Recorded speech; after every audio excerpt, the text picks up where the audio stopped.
All right, hello everybody. Welcome to today's lesson. We're going to talk about 10.2, arc measure and arc length.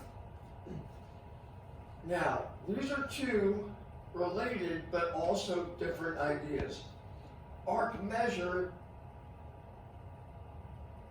is based on degrees.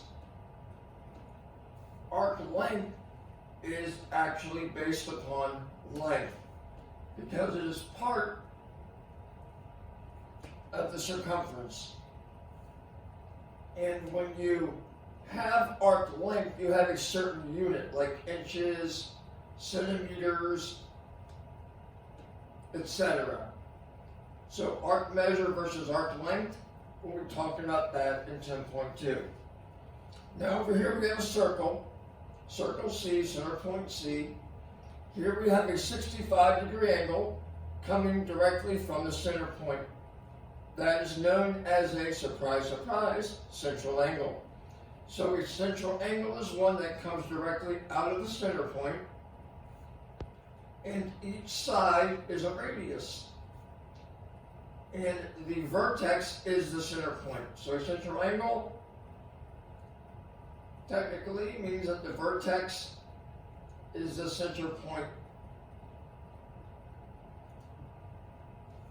It comes directly out of the center. Now, an arc, a new term, an arc is part of the actual circle. So let's say you have a point P here. Here's a point A. If you're talking about this part of the circle, the curved part from one point to another, that is known as an arc. You also have an arc here from B to A, and you have an arc here from P to B. So there are several arcs on this circle. So an arc is basically just part of the circle from one point to another. Now, the way you name an arc is with the 2 points, or the endpoints of the arc. So let's say you're talking about arc AB or BA. You simply write the 2 endpoints, AB, and you actually put a little arc symbol above the 2 points. So that would represent arc AB. This would be arc PA, for instance, and you could write it like this. So there is a symbol for arc, you put it above the 2 points that the arc is in between. Now, a couple important properties about angles and arcs. One is that the measure of an arc is the same as the central angle. Measure of arc is same as central angle. So for instance, the central angle here, 65 degrees, means that this is a 65-degree arc. So that arc measure, which is in degrees, this arc has a measure of 65 degrees because that is the measure of the central angle. Also, a property in this section is that congruent arcs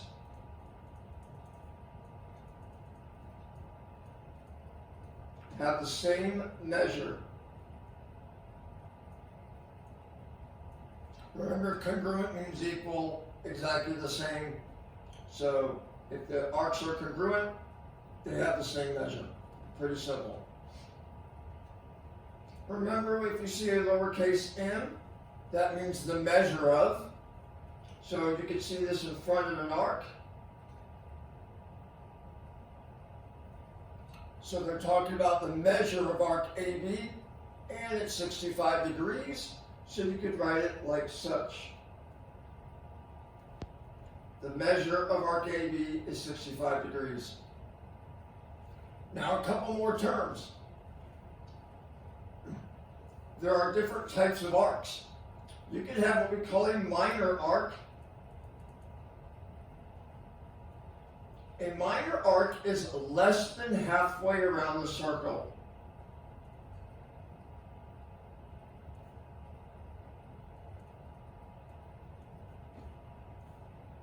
Now we know that a circle is 360 degrees total, so halfway would be 180. So that means a minor arc, since it's less than halfway around, it has to be less than 180 degrees. You can also have an arc that is exactly halfway around. That is known as a semicircle.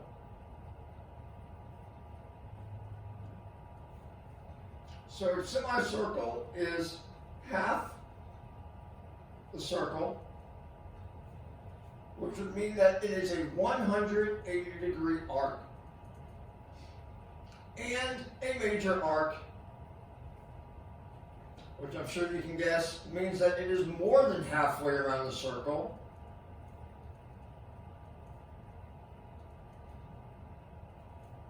And thus, more than 180 degrees.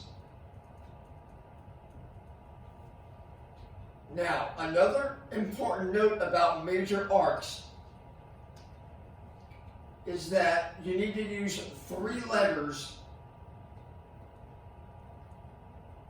to name them.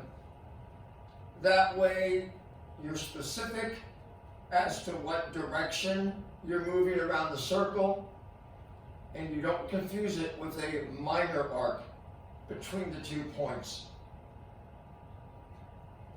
So for example, back up to the circle, let's say we want to talk about this arc not from A to B this way, but the long way around, which is more than halfway around.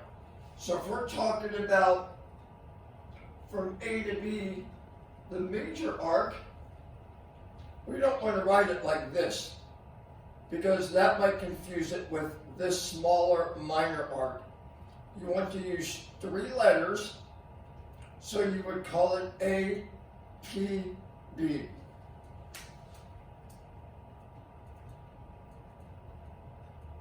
And you write it like this.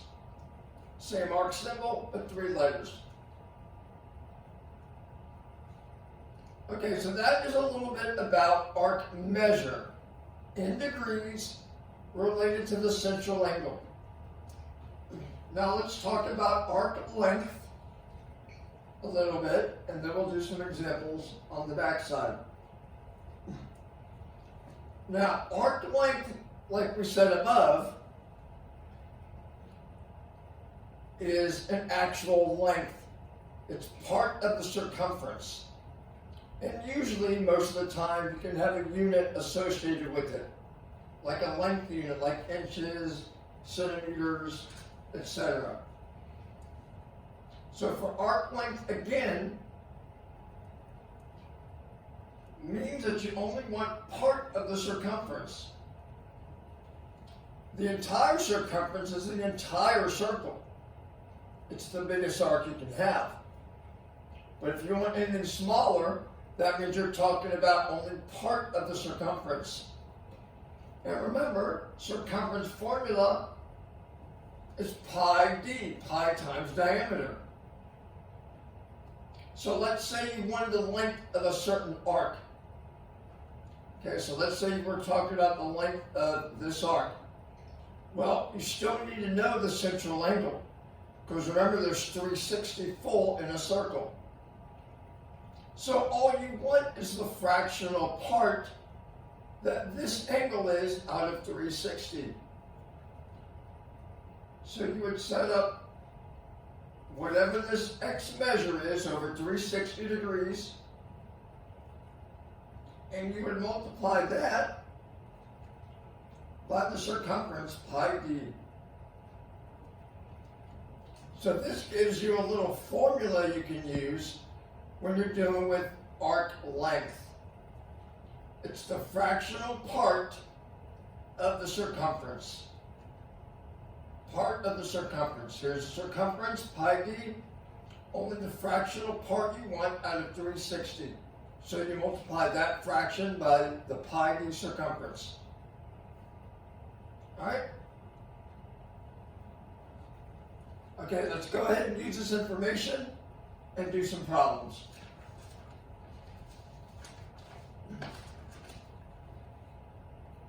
Okay, let's look at numbers 1, 2, and 3 that go with this circle over here. We need to find the measure of each arc. Alright, so number 1, we want to find the measure of arc CE. Well, let's look. CE is right here. Now, measure means we want degrees.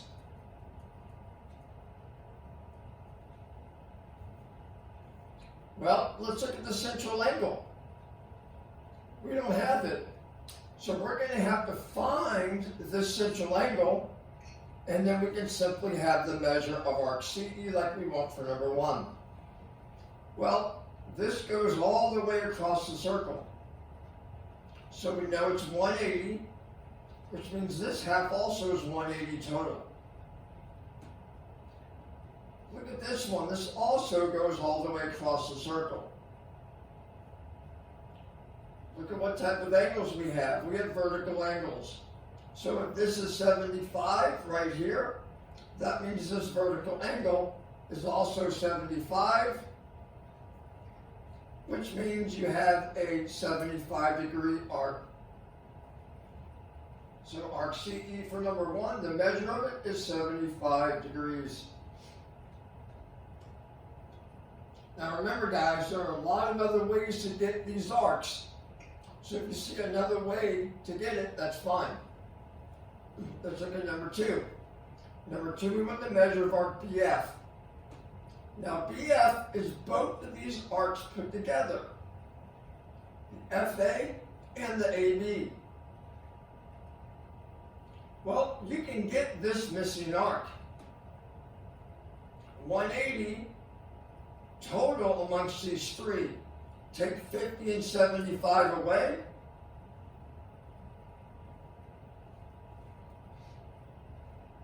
And that should leave you 55 degrees for this central angle, which means the arc is 55 degrees.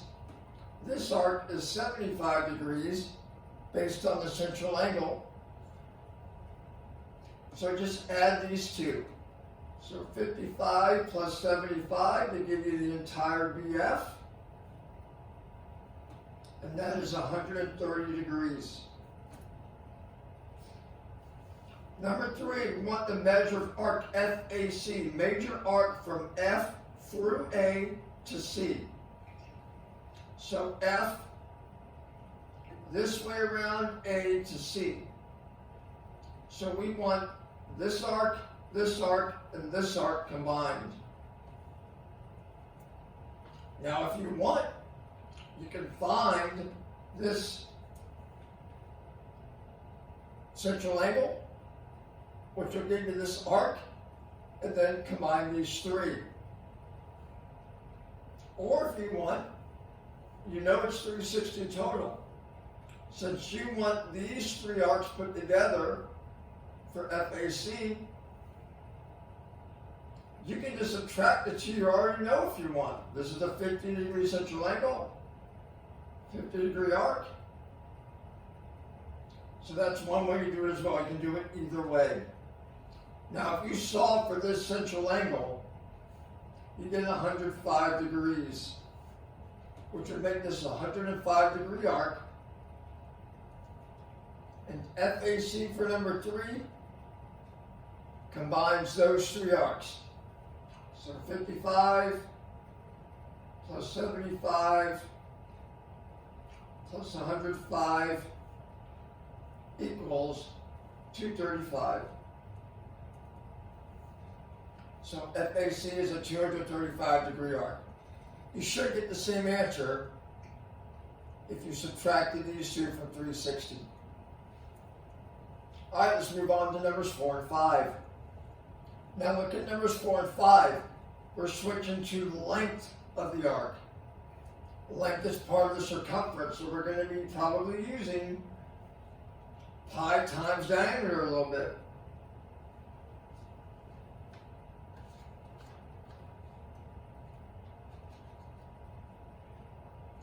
Alright, so let's look at number 4.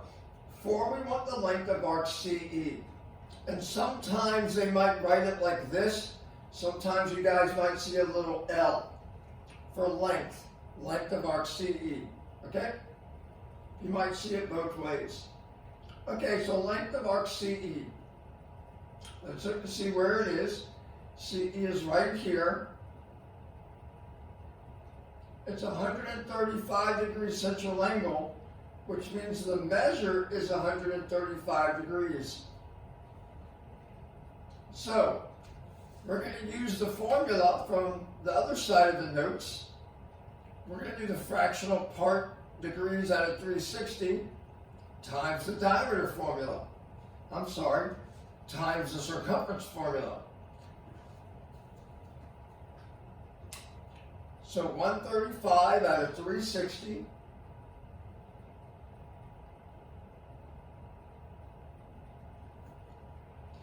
times pi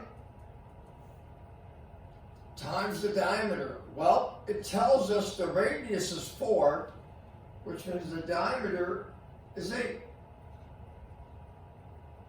So we can put 8 in for the diameter. Now we just have to figure this out and simplify a little bit, and we should have an answer for number 4. Now there's a couple of different ways you can go through this problem. You can multiply these two, divide by the denominator 360.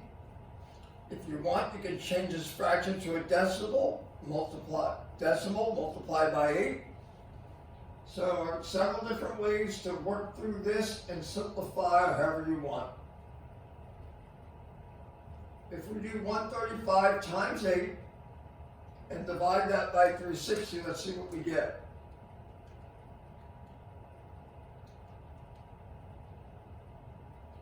We get a nice whole number, 3.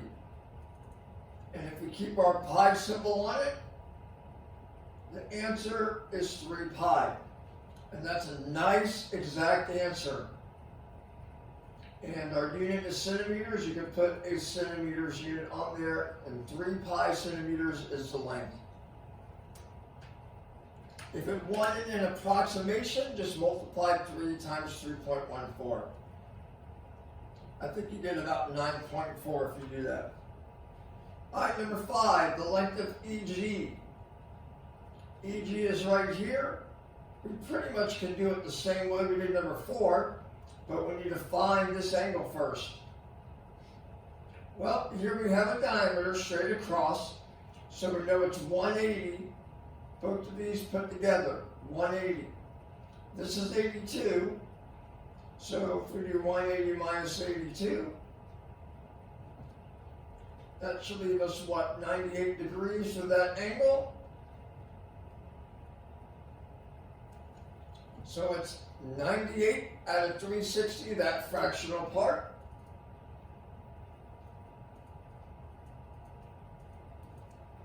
Times pi, times the same diameter, 8.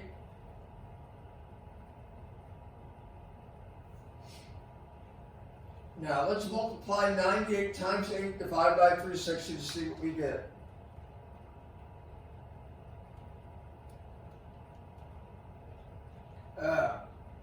We get an ugly decimal.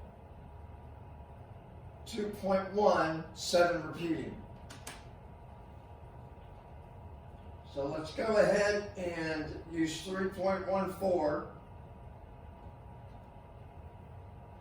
And this, multiplying this times 8 will give you 2.18 if we round.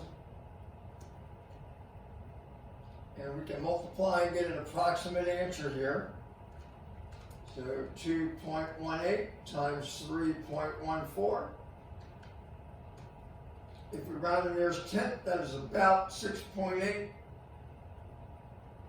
centimeters. And there we go. The length of both of those arcs for numbers 4 and 5. All right, let's move on to number 6.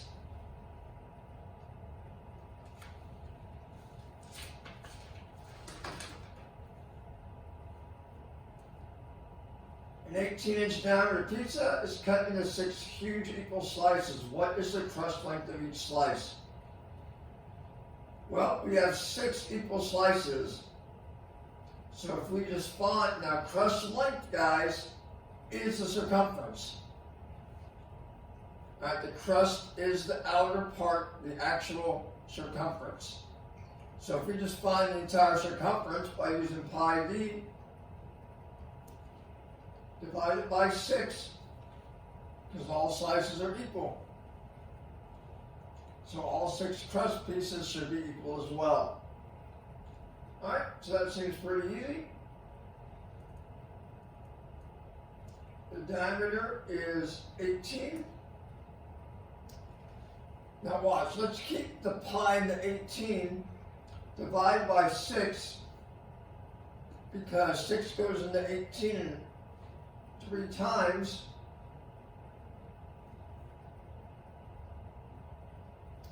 So 3 pi inches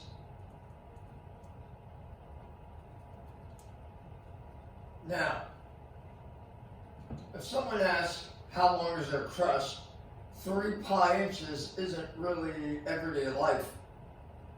You're better off telling them a number or decimal number. So 3 times 3.14 gets you about 9.4 inches of crust. So it's more realistic to tell somebody, hey, you're getting almost 9.5 inches of crust, versus telling someone, hey, you're getting 3 pi inches of crust. So in everyday life, this makes a little bit more sense to somebody versus a pi symbol. But there's an exact, there's an approximation. All right, let's look at the last problem, number 7.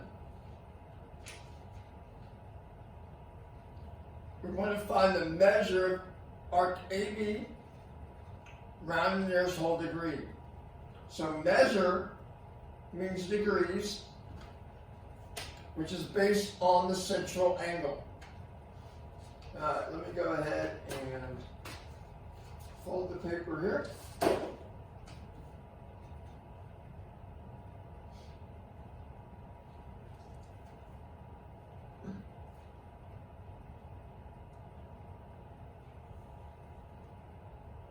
Okay, let's look at the problem. Here we have a circle. Now look at our arc here.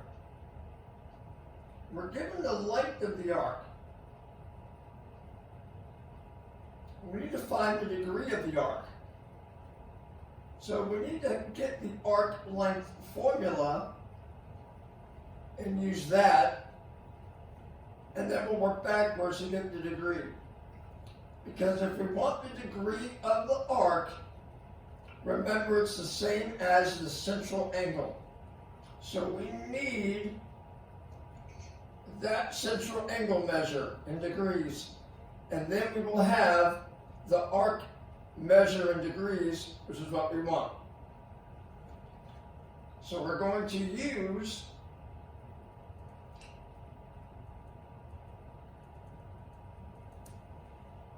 the formula from the other side of the notes. So let's plug in what we know. Well, we have to find the x, so we'll leave the x as our x and solve for that. This is the radius, so if we double it up, we can get the diameter, plug that in, and the length of it is 0.56. So the length of the arc, 0.56, equals x over 360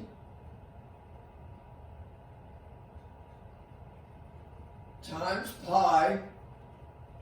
Now we're going to go ahead and change pi to 3.14, a decimal, because we have decimals everywhere. If we double up 0.85, we get a diameter of 1.7. So we're going to put that in for the diameter. So now we have everything plugged in,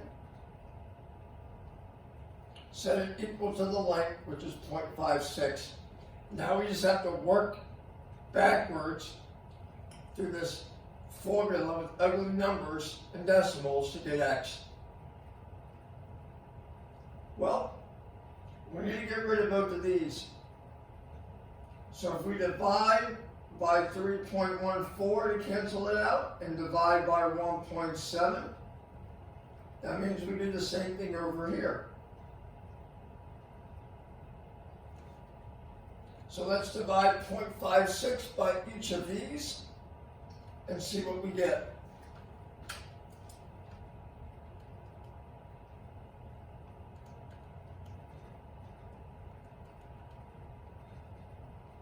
We get 0.105, and that equals x over 360. And guys, I'm working through this one particular way. There are other ways to go from here and solve for x. Now, to get x, all we do is times by 360. So 0.105 times 360 should give us our angle measure, which is the same as our arc measure. And we're going to round the nearest whole degree. So 0.105 times 360 rounds to about 38 degrees. So this would be a 38-degree angle, and thus a 38-degree arc. Alright guys, that is 10.2. I'll see you next time, probably Monday for an assignment. Stay healthy until then. See you later.